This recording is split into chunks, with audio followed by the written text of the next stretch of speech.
Welcome back to episode 7 of season 1, our final episode for our first season. Could you believe we finally made it, Kerry? Lucky number 7. I know, it's pretty amazing. Well, I'm Kyle, and with me is Kerry, and here we are with the Heat of Command podcast, wrapping up our first season on authenticity and introspection, kind of the framework of where we're going to be heading with our podcast. So it's pretty exciting to be here and finish up our first season. Now, we want to go back and talk about how we ended our last episode. We like to end with a quote or a question. And our last episode, we ended with a quote: "Opinion is really the lowest form of human knowledge. It requires no accountability, no understanding. The highest form of knowledge, according to George Eliot, is empathy, for it requires us to suspend our egos and live in another's world. It requires profound, purpose larger than the self kind of understanding." Wow. Powerful quote. What do you think about that, Kerry? All right, don't laugh. This is what I thought about.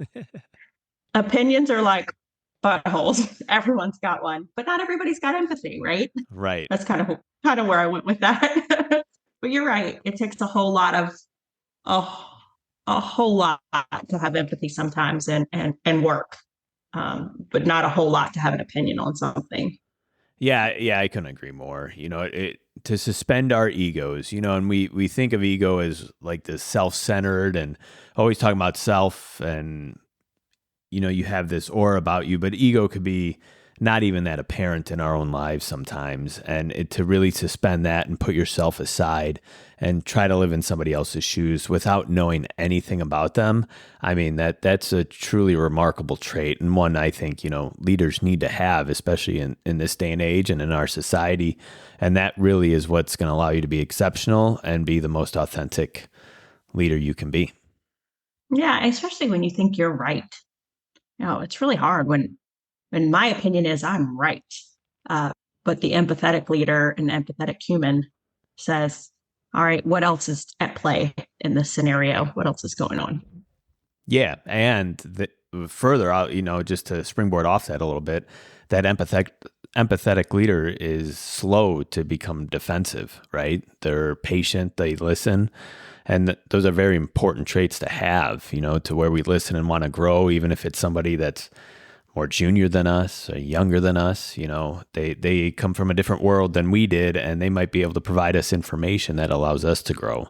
So that, again, takes suspending that ego and trying to learn from everybody that's around you.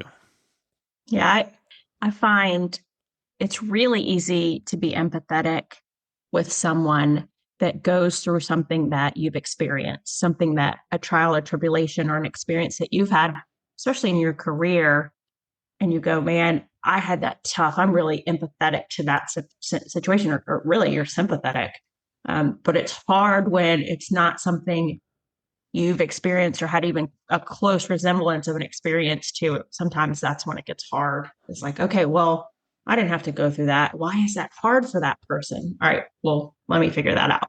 Yeah. And then sometimes it's still challenging to have that conversation with someone you see going through what you went through, and they may not have suspended their ego yet, and they full well may know your journey, but they fail to, kind of have that humbling moment to where, hey, maybe I need to listen, but that's where as leaders, we just kind of change our strategy and figure out, okay, this approach didn't work. Maybe I got to change my approach this way, to really try and connect. And, the goal is for people not to make the same mistakes I did, and going that route it could be a challenging route as well. Yeah, I agree. I wish that we could record our pre-record conversations, because you and I always talk about some great stuff that it's usually personal to our department, so we probably shouldn't record it. But I just wish sometimes it's really authentic. It is. Conversations we have sometimes. Yeah, maybe one day we just will record it, maybe, but it gives us a lot of our content and, just our experiences of where we want to go with this and what we really value and see as important in our industry today, and where it's the industry, I believe, is really lacking as far as leadership goes. And we're seeing the aftermath and the results of not having effective leadership within our industry. just basically on recruitment and retention numbers and where the industry's headed. So it's fun to talk about. It's interesting, and there's always plenty of material and content to discuss. And I do enjoy all our conversations that we have. So enough about last week's quote. We'll jump into this week, and we just kind of want to tie everything up in a nice little bow for you and summarize what we went through over the last 6 weeks and just make sure we got our point across and differentiate between some things. I think I want to start off just, we talk a lot about authentic leadership, self-reflection. We use touchy-feely words like empathy and compassion, but we feel those are very important as leaders. And I think we need to really make this distinct understanding that there's leadership in the fire service in the four walls of the firehouse, and then there's leadership on the fireground emergency scene. And both those types of arenas need a different type of leadership style, right? When we're on a fire scene, it is intense. We need a leader that can make quick decisions, maintain a high level of composure, keep the crew safe, and mitigate the emergency at hand as fast and safe as possible. And that requires a completely different type of leadership style than what we talk about in terms of the four walls of the firehouse. And so we understand that, and we know, but to bridge that, when we look at building trust and respect from our crews, it starts within the four walls of the firehouse and enables them to want to listen to us and trust us more on a fireground. So it all relates. Yeah, and I love when we talk about these two topics because and people really feel like maybe we are lowering the bar, but I really feel like when you figure your own self out and you're acting as an authentic leader and not trying to be someone else, and you're using empathy and you understand other people's values, you understand your own values, and we've talked about each of these topics and it's in an individual episode and how those play out and how you figure that out. And once you dial that all in, you really can raise the bar on expectations on the fireground and especially in the walls of the firehouse. So it's not soft, it's hard. It's actually hard work. And then you really look at these guys and girls around you and knowing them so well, I can say, I know what you're capable of. I absolutely know what you are capable of. And we're going to set that expectation and set that bar really high for you. And I'm going to help you get there.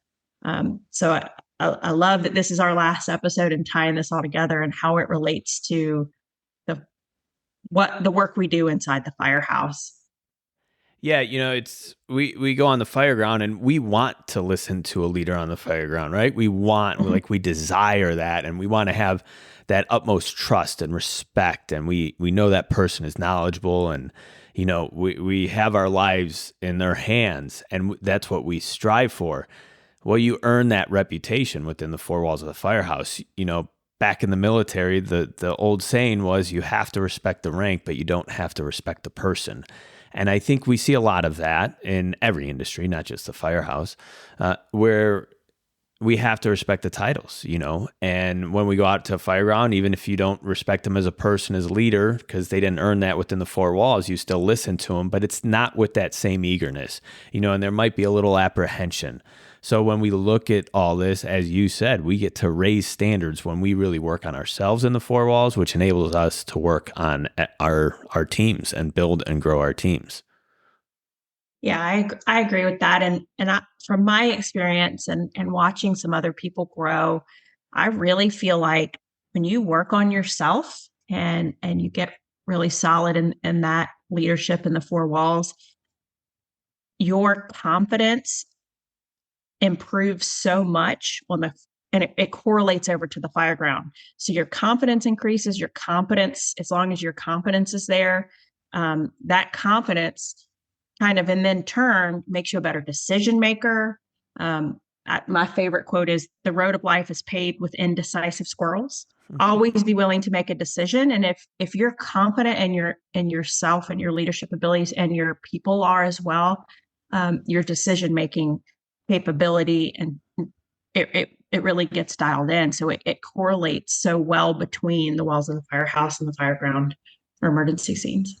Yeah, and people feel valued, and when people feel valued, what you can get out of them is the sky's the limit when people feel valued, and we need that on the fireground. We need them to be able to reach these heights that we know they're capable of, and they have the confidence to reach those heights and do those tasks. And the only place to build that is within the four walls of the firehouse and treating people like human beings. So, I hope that we have differentiated, the types of leaders that are needed in each, environment within our job, but how they relate so closely. And if we want to be that effective leader on the fireground, it starts with us building our leadership ability in a non-stressful situation around the firehouse. Yeah, non-stressful. I mean, that makes me laugh. I think Yeah. sometimes that's the most stressful. Right. So true. Yeah. It's like Sometimes you the go on the fire scenes fireground are and the everything's calmer. It's like, okay, uh-huh. yeah, there are people hanging out the windows, but I can handle this. You go by the firehouse and you're like, oh my goodness, trying to figure out dinner. Sometimes you're like, we're really taking this long. Okay. Yes, exactly.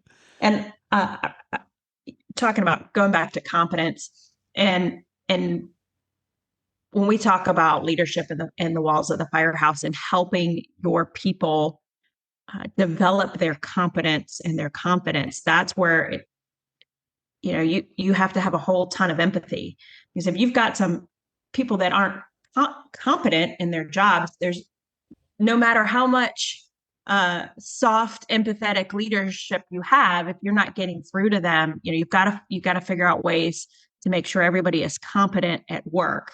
We're not just talking about being soft and hand holding and being kind, yes, being kind, but we're talking about setting expectations and making sure everybody is very competent in their job. And then everybody comes on board with the confidence. Yeah. You said empathy, and, it's really summed up to meeting people for where they're at, I think is a very simple way of illustrating empathy. When new people come in, we meet them where they're at, and that's very important. I think a lot of times when new people come in, they're supposed to meet us where we're at, and we have 10, 15, 20, 25 years on the job, and that's not possible for them. B, they don't have the maturity level yet. I mean, some people older still don't have the maturity level yet, but, just as a human being and going through growth phases, they just don't have the maturity yet. So we have to meet people where they're at. And this starts at the top, and this starts with the senior folks within your industry, because the young people just don't know. They don't know how to do it. They don't know how to meet you where you're at. So you have to take the first step, and as far as generations and the differences, we have to put our hand out first and be like, I understand you didn't grow up in the world I did, but I'm going to teach you some things. And through that, I get to tell them the world I grew up in, why I am the way I am, and hopefully spread some knowledge down to them as I've already learned who they are, just the generational generalities and how I can lead appropriately. So then we're able to be an industry that is progressive for years and years to come. I feel like sometimes we're in this sinking hole, for lack of better words. And if we don't stop it, it's just going to continually get worse. Every generation is after every generation. And if we're still holding on to those traits within our industries, the new people are watching. So when they're the senior people, all they're going to do is say the new generation sucks. Right? And we're just going to perpetuate this problem instead of meeting people where they're at. And that's what we have to do. And then when the junior people in our industry today are the senior people, they've been already taught how to meet people where they're at and how to bridge that gap and how to lead people who are not in the trades anymore or don't come from the military, that are, I think you said it prior to us recording, white collar minds in a blue collar environment industry. And I think that perfectly illustrates it, and then we can continually be progressive generation after generation, but we have to extend that hand out first. Yeah. And I live in a different world, kind of where I'm at in my department right now. We have some really young leadership, and I think we're well on our way to making this better and making the change. And it's crazy because every fire department in the country is short staffed but us, I feel like. And I think that's a testament to what our senior leadership is doing. And and creating that environment. Of course, there's room, for everyone to grow in that, but I think we're doing something right. And I had somebody approached me the other day, and it made me really think that they're like, hey, some of these guys come into the firehouse that come right out of recruit school, and they act like they're senior guys. They act like they've been here forever. They're too comfortable. And I'm like, okay. And I did we swing too far the other way? Did we swing too far to a culture of too casual? So as a training chief, I look at that and say, all right, where do we, because I want people to feel welcomed in the firehouse when they come brand new, able to ask questions. And we're there, we're definitely there. But I don't want to create, I don't want to go too far in the other direction where it's a lack of discipline and that kind of stuff. So I had a conversation with the captain, and I said, yeah, I could see that. And I want to think about that a lot.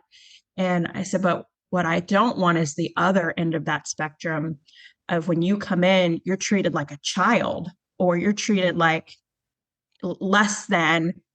And these are adults. You're a grown person that coming into work, and you shouldn't be treated like a child. Like sometimes we treat our new people that come in like, it's hazing Right. at some points.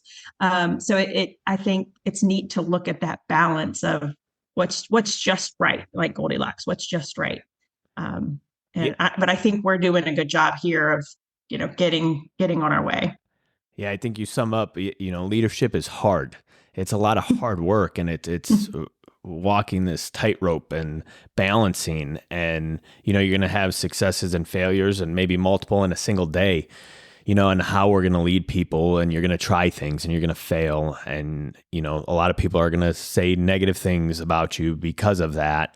But you just have to stay persistent and keep going, because that's what leadership is. It's not easy. It's hard.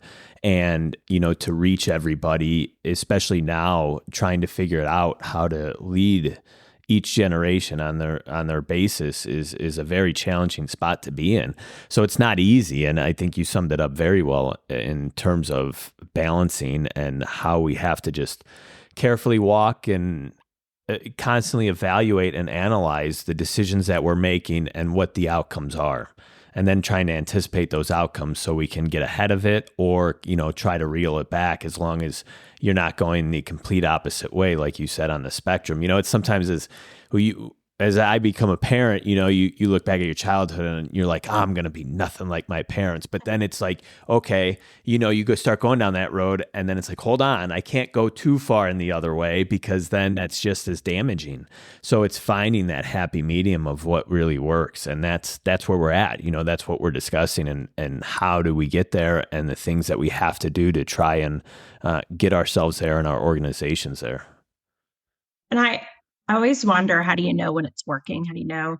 And when I sit on interview panels and we interview people, we call them qualified hires, people that are coming from other departments, and we usually will very candidly ask, well, why do you want to leave where you're at? And most people are delicate enough, they know not to bash their department, but they will say, we heard you really take care of your people. And I want to work somewhere like that.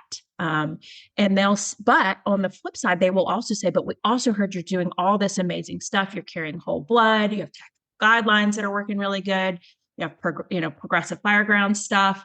And so it is that beautiful balance that we talk about of the human side of things, but really elevated expectations.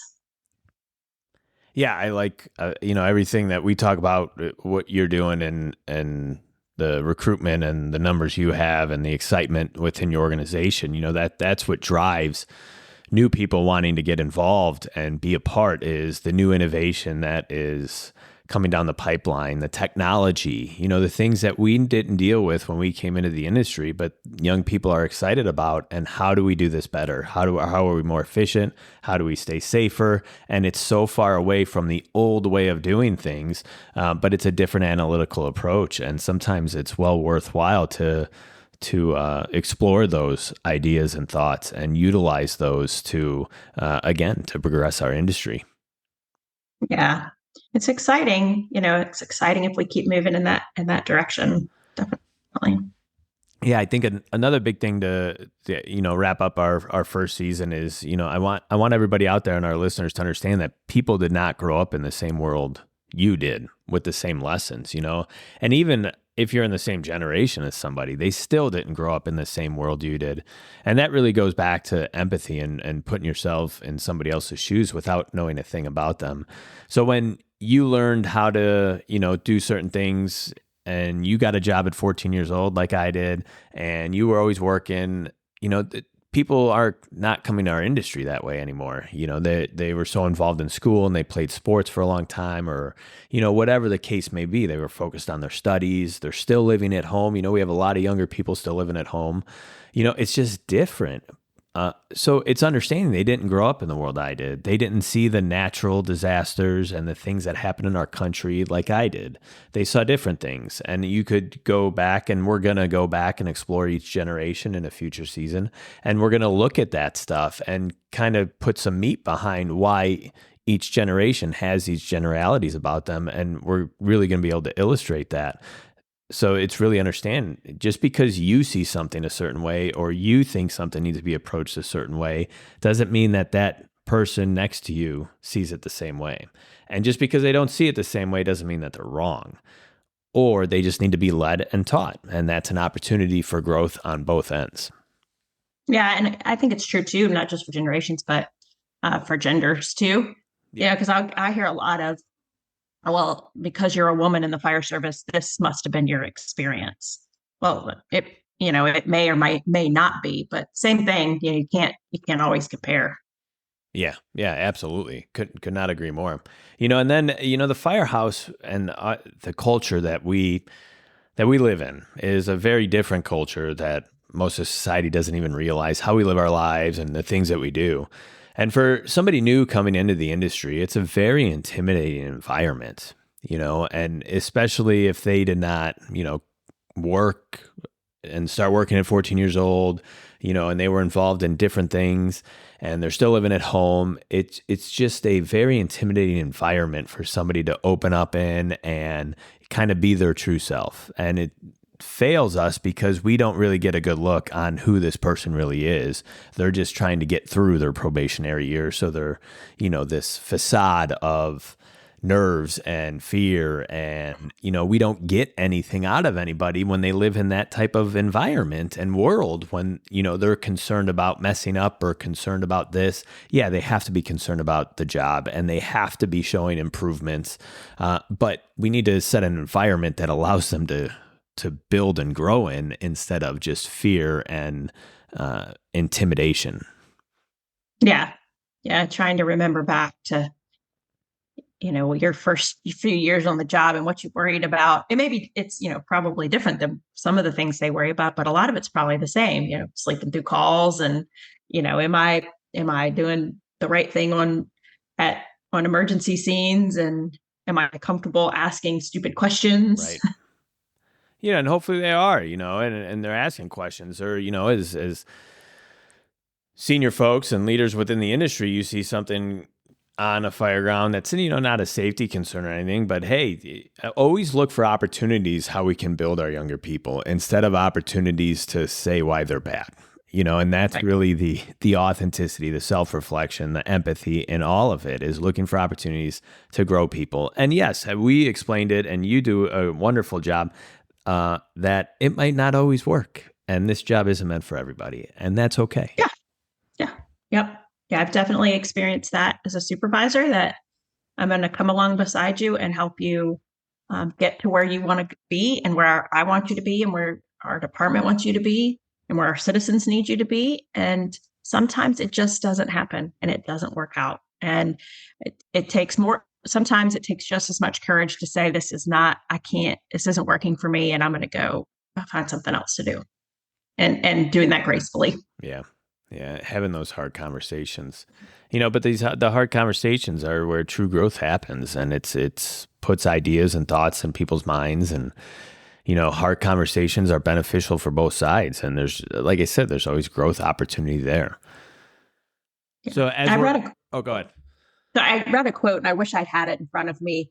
about conversations that are put off that need to be had, how much like productivity and how much else gets missed because of the missed conversation. And it's on Google, I'm sure, but there's so much time wasted that's because of a conversation that needs to be had.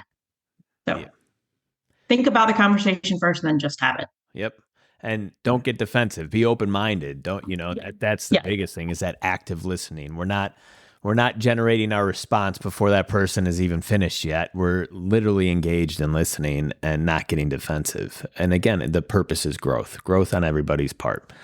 One thing to kind of wrap up our first season, and I know you want to hit on, is take us through, really, we've talked a lot how to be an authentic leader, introspection. And I think the big crux of it is, so how do we go forward and how do we set these expectations to ensure that we are not becoming soft or weak or, any of those terms that we use and, we myth busted quite a bit, to ensure that we're not falling down that hole, but yet we're setting expectations to constantly grow our industry, grow our departments, and really make them the best that they ever have been.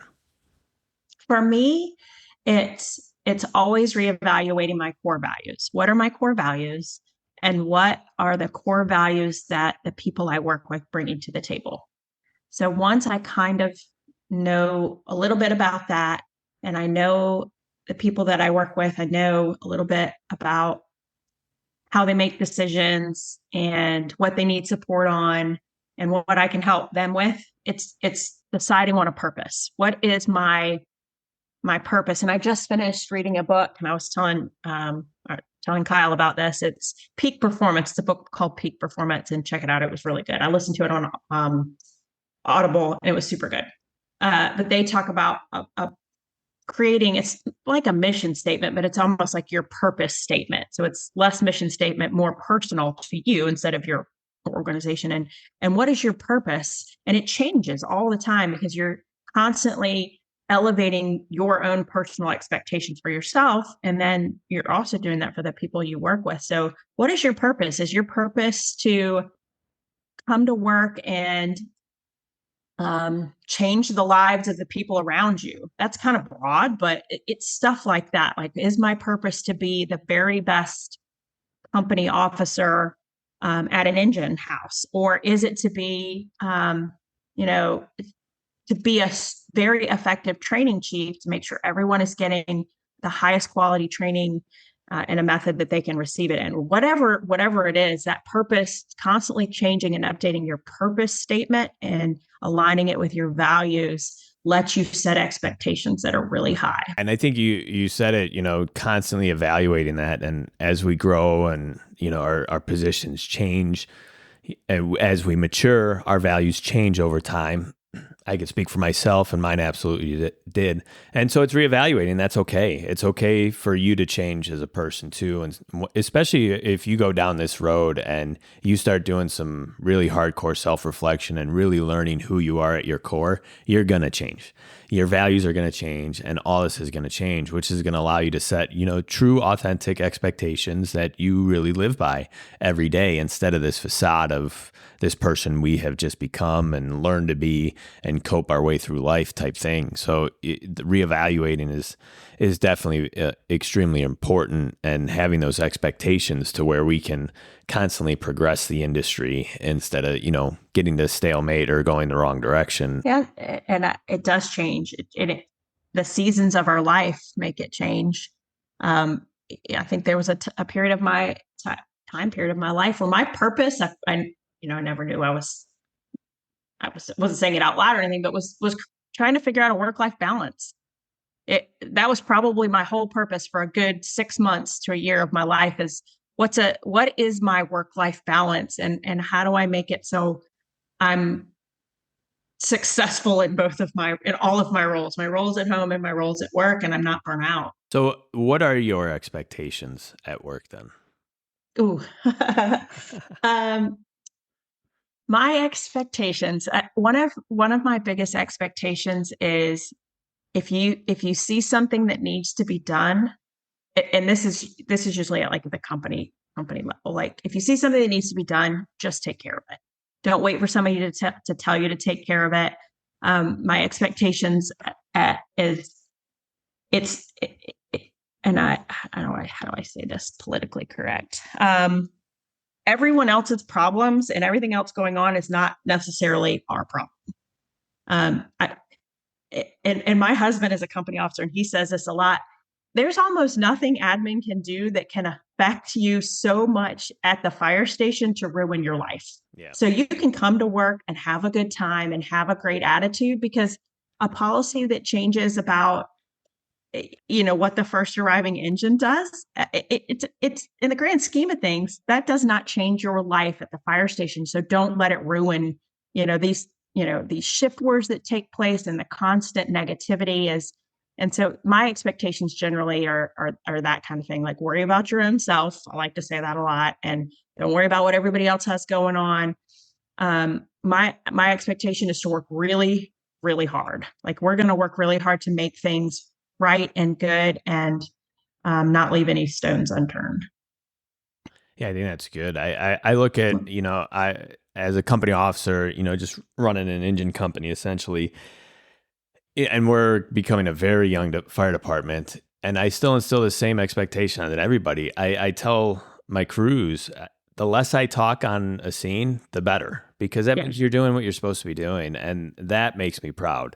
We've ran a couple incidents where I'm sitting there twiddling my thumbs, and I'm like, I should be doing something, but it's like my crew's working. So my job's to keep them safe, and they're doing what they're supposed to be doing, and that has been established through training. So I get a new driver, he pulls up on his first car accident, his blocking might not be exactly where I want it. Training opportunity. We go over it. Next time he nails it, and that's what I expect. To do your job. And, that's it. I don't need, if I have to make tactical decisions, sure. But if I tell you to pull a line, I'm not going to, go micromanage how you pull that line or force a door or pull a ceiling, nothing. Like, just go do it. Go do it. And the less I have to say, that means if I'm not saying anything, that means everybody's doing their job. So awesome. And those are the incidents I love the best, where I feel like I don't do anything because my company's working so well. But it's empowering them to work and have the confidence that they know what I expect and that they're going to go do it. So you instill those values within the four walls of the firehouse. And that's how, when you do that, it portrays out into the fireground just like that. And, it's proud moments like that. And that, you asked earlier, how do you know it's working? And that's how you know it's working. You're like, this is working, and everybody's doing what they're supposed to. Nobody's getting hurt, and it's an exciting arena to be in. And, for me, it's something I thoroughly enjoy, but the real work starts within the four walls of the firehouse. Yeah. And as I'm in a different role now, obviously, as a training battalion chief. And so now my expectations are, I want to push people really hard. So we're doing company burns this week and last week. But I want an environment where people can come down to training and feel like they can make mistakes and not be, ostracized or ridiculed. It's a training environment. I want you to come and practice, but I also want you to come and treat this like it's real. And I want to stress you a little bit so that you can work on your decision-making capabilities. And the guys and girls that have come down the last 2 weeks through these company evolutions, man, they have been just killing it. They are smoking through these evolutions and then coming out, and we're having really honest conversations about their performance and what they do different and how they made the decisions that you made. And it's just beautiful. Growth mindset, right? It's exciting, and there's a lot of hope there. So that's good. It's been an exciting first season, wouldn't you think? Yes. Yeah. I think I would like to. Can we re-record our first episode? Because I feel like I did not. No, because it's about going back and looking back on where you started. And it's going to be pretty bad, but that's okay. It was like, it's nerves, and like you're sitting in this room all by yourself. And it's like, why am I nervous? Why am I nervous talking about what we talk about all the time? Right. I could go in front of a bunch of people and not be nervous, but sitting behind my computer with a camera on, it's a little different. So that we're not redoing that because I think it's cool to look back. I think it's fun, and I think it shows growth in us and how we kind of start analyzing all the thoughts and ideas that me and you talk about, which I think is very cool. It's cool to go back and look and see where we started. And I think that's always, when we can look back on things and see your growth is always something fun to do. And, gives you that boost of confidence and allows you to do great things. So, and it keeps you humble, right? Yes. You always got to start somewhere, and that's the big thing. Just start. Just start. You don't have to have all the bells and whistles. Just start. So our final quote for season 1 that we want to leave you with, and something to think about and really sum up our first season is: before you become an authentic leader, you have to know who you are. That's your true north, your most deeply held beliefs, your values, the principles you lead by, and what inspires you. So take some time, think about that until season 2, and let us know what you think on our social media in terms of that quote. Yes, all my favorite words in one quote. It really is. It really did sum up our first season quite nicely. Yes.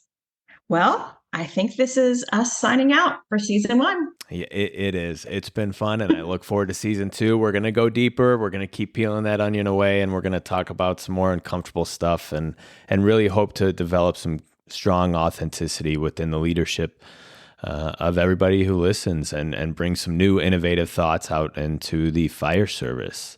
So thanks for listening, and hit us up on our social media, subscribe to our Facebook and LinkedIn. We might get some other stuff going. Again, we're still pretty new at all this, so we might get an Instagram going and all that. We'll see. But subscribe to our podcast and engage with us, and we'd love to hear some of your thoughts in terms of everything that we're talking about. All righty. Sounds good. So until season 2, we'll see you next time.